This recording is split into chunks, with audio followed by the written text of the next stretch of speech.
नमस्कार दोस्तों, आज मैं लेकर के आया हूँ एक ऐसी सीरीज जिसमें मैं आपको टॉप 100 क्वेश्चंस इंटीग्रेशन के करके दिखाऊंगा और समझाऊंगा किस तरह से हमको इंटीग्रेशन को टैकल करना है।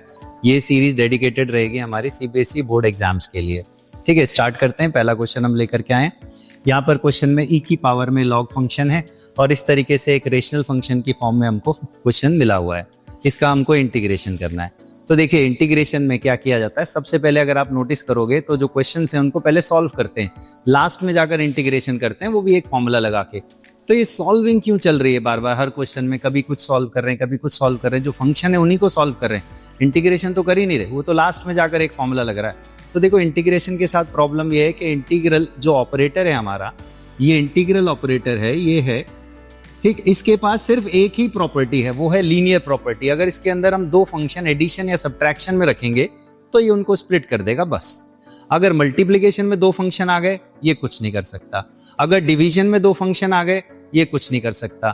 तो हमको क्या करना पड़ेगा? अगर डिवीजन में दो फंक्शन आए हैं तो उनको भैया कैंसिल आउट कराना ही पड़ेगा, उसको कट कराना ही पड़ेगा डिनोमिनेटर को।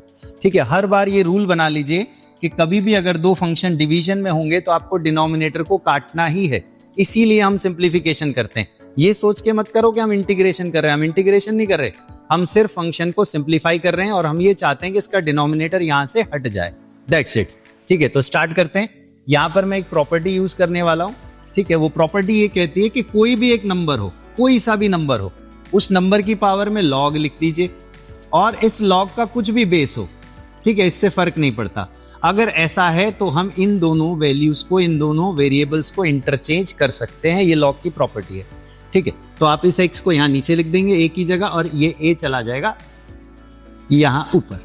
ठीक है, तो अब ऐसा करने से क्या फायदा होगा? अगर मैं कहूं इसका डिफरेंशिएशन कर दो या इसका इंटीग्रेशन कर दो, आप नहीं कर सकते। ठीक है, यहां पर आपको चेन रूल वगैरह लगाना पड़ेगा डिफरेंशिएशन में, और इंटीग्रेशन तो कर ही नहीं पाओगे इस फॉर्म में। मगर इस फॉर्म में दोनों चीजें आसान हो गई, बिकॉज पावर जो है, एक्सपोनेंट जो है, कांस्टेंट हो गया। अब आप x की पावर n का फॉर्मूला लगा सकते हैं। बेस वेरिएबल, पावर कांस्टेंट, एक सिंपल फॉर्मूला, उससे आप कर देंगे। ठीक है, तो इसी प्रॉपर्टी को मैं यहां पर यूज करने वाला हूं। अगर आप ध्यान से देखें तो ये x हम यहां पर भेजेंगे, e चला जाएगा ऊपर। अब आप ध्यान से देखिए, लॉग ई बेस ई क्या होता है? लॉग ई बेस ई, अगर किसी लॉग का बेस और ऊपर वाली वैल्यू मैच हो जाए तो 1 हो जाता है।